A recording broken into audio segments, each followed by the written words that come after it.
this country, a major American city teetering yet again on the brink of bankruptcy. Michigan's governor now moving closer to taking over the city of Detroit to save it from financial ruin.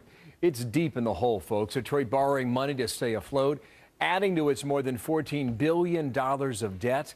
Much of that coming from pensions and health care costs for retired workers. Stuart Varney, host of Varney & Company on the Fox Business Network. Stuart, what's the option here? Because the Republican Governor Snyder has about 30 days to decide what. Okay, you used the expression Detroit financially ruined. It is already financially ruined. And Bill, to answer your question directly, so it seems like there are two options here.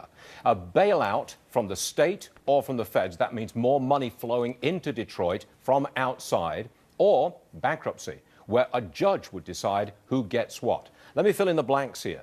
Detroit cannot manage itself. It cannot meet its current bills. It can't meet its payroll. It's literally weeks away from just totally running out of money. And as you said, it's got $14 billion worth of debt, which it hasn't got a prayer of repaying.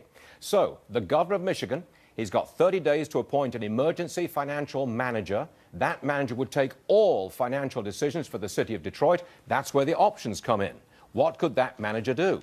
He could look for a bailout, money from Michigan or from Washington, D.C. That would be essentially a bailout of sorts. Or he could take the bankruptcy option.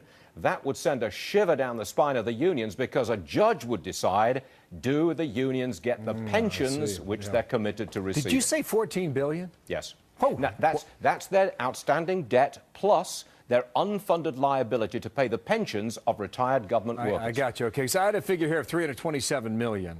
That's that's the future. current budget deficit. Yes. That $14 billion figure is huge. All right. Yes. From December of 2012, 2 months ago, here is Joanne Watson, city council member in the city of Detroit, for her solution out of this. After the election of Jimmy Carter,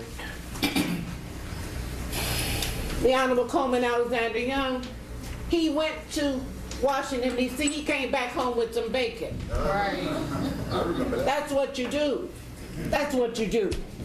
This is our people, in an overwhelming way,